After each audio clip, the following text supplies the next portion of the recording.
Damon, it's been like 15 months since we've seen you fight, and it's been a kind of a crazy 15 months, right? I mean, what has life been like for you? I mean, were you thinking about fighting at all, or did you decide to kind of stay away during this whole crazy pandemic time? No, I was thinking about fighting all the time. That's what I do. That's what I love. But the world was crazy, like you said. I remember when I finished with Bain, I said, okay, I have a couple more fights. Then 2020 will be, the end of my career, and will be nice and this and that. And then I get into Brazil and I fight in Brasilia. The first event without a crowd was pretty awkward. And I was telling the other interviews that when you always been fighting all your life with crowds, since the time I was fighting jiu-jitsu, there is always crowds, especially the wars, big crowds. You kind of take for granted the fans, and you think it's nice, but I'm too focused on what I'm doing that I'm gonna enjoy after. But once you fight without crowd, you understand the importance of the energy or wherever you believe to the show, and the fans are part of the show. So for me, it's very important, and I'm very glad to fight for a big crowd again. Very nice. I know, like during this time away, you got your fifth degree black belt, right? And you've been telling the history of jiu-jitsu. I mean, have you during this time have you been focused like more on jiu-jitsu than MMA? Uh, did you follow that? Yeah, yeah. I'm It's still amazing. doing. Yeah, I did 5 episodes. I want to do more. It's very nice. I'm very excited to do that, and uh, I've been focused on the jiu-jitsu history, but of course training. I've been focused on MMA. In jiu-jitsu for MMA, like I always do, and it doesn't change. And that's actually what I love very much: how to apply jiu-jitsu inside the octagon, and that's what interesting most. And it's funny because it's a so new sport that every camp I found out some stuff, some new stuff. Even people they love when I say, but even some details from the back attacks and how to choke. I've been evolving a lot the last year. So and the cage stuff and things against the cage. So it's very interesting for me. And of course, when you don't have a fight coming up, you kind of evolve in this certain pace. But when you have a fight coming up, a camp, then you evolve much faster. So to me, it felt like you were trying to like wind your MMA career down, like you felt like you were in. But it sounds like you're just as passionate about it now as ever. So I mean, are we at the end of your fighting career, or do you think there's still a future ahead? Yeah, this will depend on Saturday. Of course, I'm near the end and can be the last fight. But you know what? I've been performing so well in training camp, and I've been feeling so well that I could do one more or couple more. Uh, Most likely one more after that. But of course, it depends because you perform as well in the training camp, and sometimes you cannot translate to the octagon. So if I can translate well, and of course UFC, and then they want me to do one more fight, I would do. If not, then would be the last one. I don't pretend to fight in another organization. I want to end up in the UFC, but of course I want to do one or couple fights, jiu-jitsu fights after that. And at my sponsor Spider championship, but who knows? Let's see Saturday what's gonna happen. All right, so was it important then for you to wait to have a crowd because it could be your last performance? Was Of course. that mattered to you? Yeah, of course. You know what? I was watching, like I saw Rogério fought in Abu Dhabi, right, with Mauricio.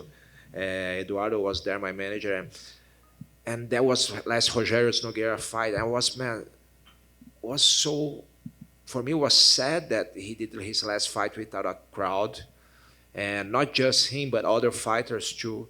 And I was, man, I don't want that for me. I don't want to end up my career without a crowd. Would be so sad, at least in my opinion. And thanks God, the events just come back to the normal, are coming back slowly, and that's why I'm here. I'm very glad for that. Nice. What do you think about the matchup? I mean, obviously anybody you fight is going to be younger than you, right? They're going to Yeah. be probably a little less accomplished. But so what do you think about Bilal as an opponent? he's a great upcoming guy.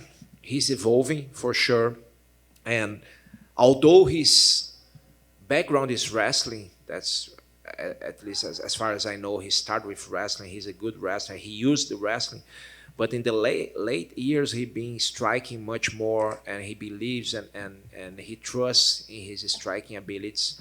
So he's like every top 15 guy, he's a pretty tough fighter. It's not an easy fight, but I've been in this situation so many times in my life. Almost 14 years in the UFC. In October, it will be 14 years since I did my first UFC fight, but I did close the contract. I think around June, July.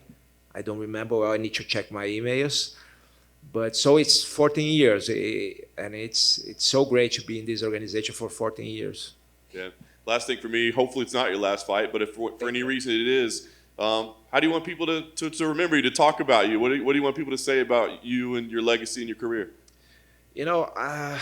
I'm very happy when I hear from my peers, the other fighters, that they admire me, like Charles now, he just won the championship, and he said in Brazil, I think Demian is still the best one in Jiu-Jitsu. That makes me so happy because, to get recognized by your peers, it's great.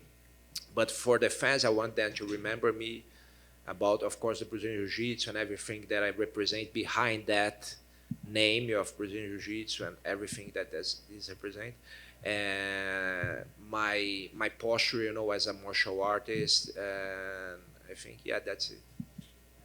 Demian, right here. Was Bilal the only name they offered you, or there are other fights that they came to you with during the pandemic? There was they offered Chimaev before, but that was end of the year. So Eduardo, my manager, was talk with them, but we didn't get to close the contract. And after that, he closed the contract to fight. No, we didn't close. But then he fought. He was closing to fight Edwards. No. Yeah. Yeah, and then he had the COVID and stuff. So, and then they offer also Vicente Luque, but then. I don't know why we didn't close to. They offer, but then they decide put him against Woodley, and so there was a fight that was up for, but they offer, and then they put him against Woodley, and then finally they offer Bilal, and then we got it.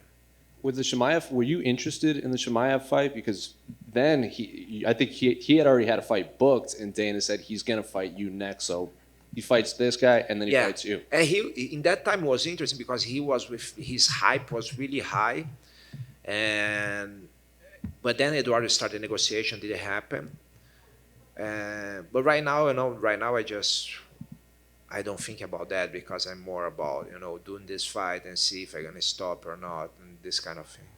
And all these names that you mentioned, they're all young men in their primes of their career. You obviously, like you said, you might have one or two more fights left. So do you like getting all these young names offered to you, or do you want to fight the other veterans? No, because everybody's younger than me now, like you said. So I don't care. I don't care because my thermometer, my parameter, can I say that, is how I'm training. And of course, I'm training with everybody younger than me, 20-something, 30s. I know I keep the pace with this guy, I keep going. So if I don't feel well, I'm never going to come here just because I want to make, the money. I don't care about that. I never care about that. Actually, my first fight, in 1996, that is not even in Sherdog, the fight that is in the documentary Combate did in Brazil at ufcdocs.com.br. I paid to fight. I paid 30 reais at the time. It's like $10, something like that at the time, dollars. So, and I paid so many jiu-jitsu fights to fight in the championship, so that I'm not here for the money. The money is great, and it's so nice to do something that you love. I used to say, in Brazil, we don't make too much money, but we having fun. And now I can say I make money and having fun, so it's perfect word. Dan Hardy actually did an interview, and he said he would like to see like a masters division in MMA, where for like people 35 and older. Who said? Dan Hardy. Okay. So like him and Matt Brown and Carl Stein could all fight. Would you like to see like a masters division in MMA? I don't know. It would be nice, of course, but I like to fight, everyone. I don't like to be separated by age, because if I'm feeling that I'm, doing well, I can do with anyone. And in the fight sport, if you see the history of fight sports, there was many, like I was studying the history of Brazilian Jiu-jitsu and Jiu-jitsu, and when the Japanese came and even the American catch wrestlers here, they were fighting sometimes till 50-something years old. Of course, it was different time, but also there was no time limit. There was crazy rules, and people were fighting. And you can see like old boxers fighting, like George Foreman, when he won the world title. So it's all about how you're feeling. And I think our society, of course, is very obsessed with age. So every time I did journalism degree, I did journalism in college, and every time you write about somebody, you put the age, after, and everybody just talk about that, and it's interesting. But I think it makes different. But what really makes different is how you're feeling. So if you're feeling, and I'm not lying, because some people say, some people, they just lie. No, I'm feeling great. They don't feel, they feel like shit, and because they are older and stuff. But I'm pretty sincere. Of course, fight is a fight. I don't know how I'm gonna perform, but at training, I'm feeling great. I don't have any injuries, so that's what matters for me. Damian, right here. Right here. Jim Greashopper, excuse me. Just your losses that you've had recently, no one wants to leave anything on the table, but the guys that you're losing to are champions and the last two #1 contenders, and then you have the win over Jorge Masvidal too. So you're performing so well. You talked about how you're training. What is it that you're doing, to feel so good at an older age, and what are you doing differently than what you did when you were younger to get ready for a fight? Yeah, what I think is when you're getting older, you need to make less mistakes.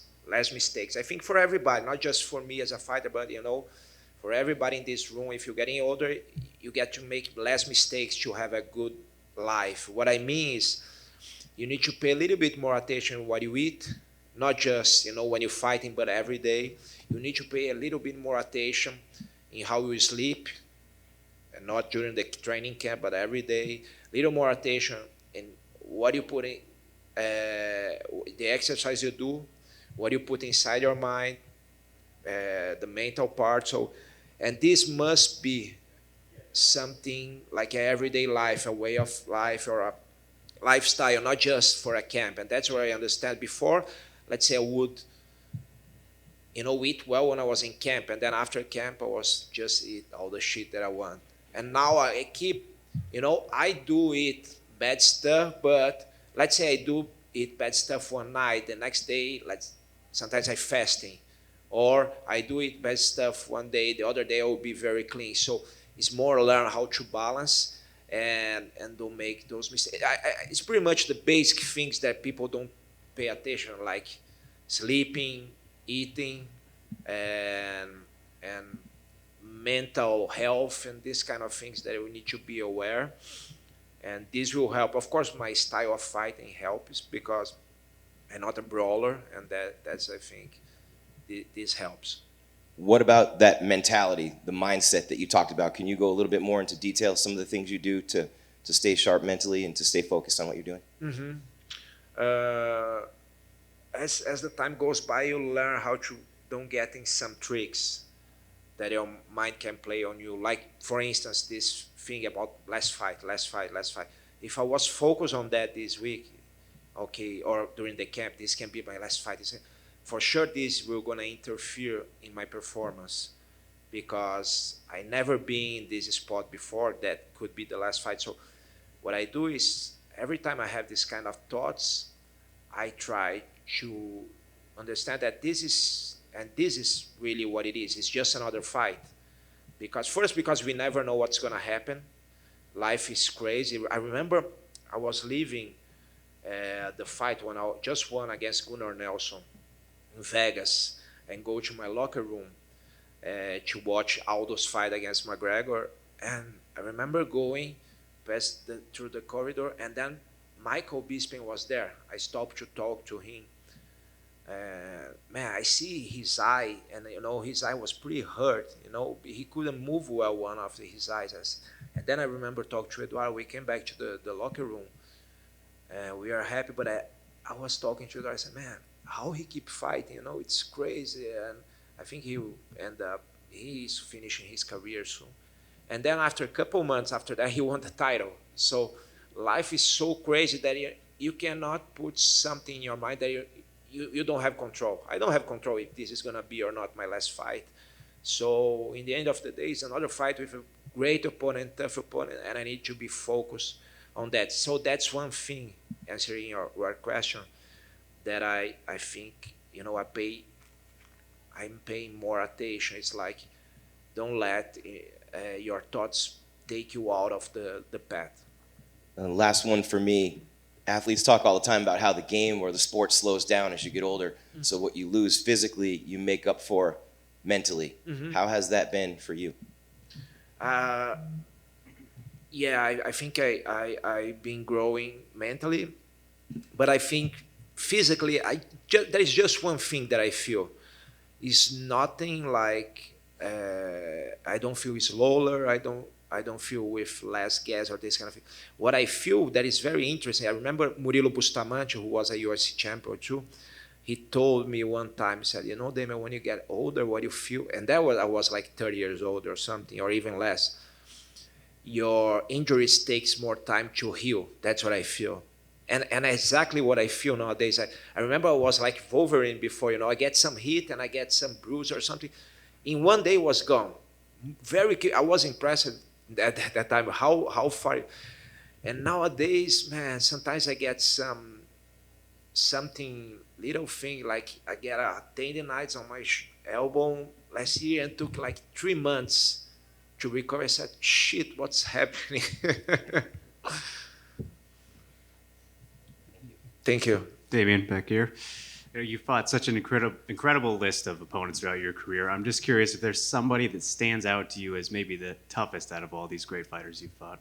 Man, that's a really, really tough question. I think the toughest fight that I had was Anderson, because he was pretty much in his prime, and I was not ready for that fight.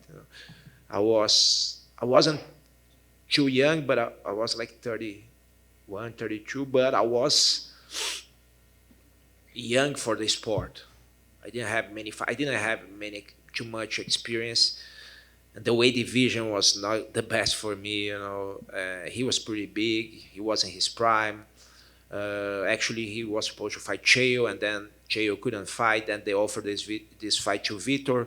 Vitor couldn't fight, so it ended up in me. And you never say no to a title fight. So I said, okay, let's go. But for sure was not the timing. And it was pretty tough. And the fight, when the fight started, I realized it was a different animal. I never had so much problem with distance in the first couple rounds. I couldn't understand the distance because he's not just, long and tall. He managed, that's his strength. He managed the distance so well. And his jab was so tough. I never got something like that. So for the first time in my life in that time, I was afraid to be knocked out. Because I've been knocked out 2 times in my life, right? But it was out of the blue. I was fighting, boom. And it was not even like a classical knockout. It was more like a knockdown because I hit the ground and I woke up right away. But in that fight, I was, maybe it's a matter of time. For the first time, I was afraid to be knocked out. And then fight keep going, and then I said, okay, it doesn't. I go to between some rounds, I blow my nose and my eyes, because you cannot blow your nose. But I'm not boxer. I didn't know that. They didn't know that at that time. So just close my eyes. My eyes is this size. I cannot watch. I cannot see from one eye. Then I said, okay, it doesn't matter. He's beating me. I just gonna give my head to him, and if he wanna beat, he will beat. But at least I'm gonna, I change my stance to trying to just avoid with the distance to more like aggressive, more, like Mike Tyson style, to go forward.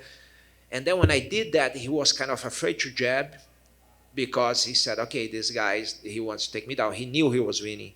So the first thing I did, I faked that I was going to the leg, and I came back with a hook, and I really landed that hook. I think that it was today he would go down, But in that time, he had a pretty tough chin. I remember I feel my hand, I felt my hand, I said, my God. And then I run into him, try to knee or some crazy stuff.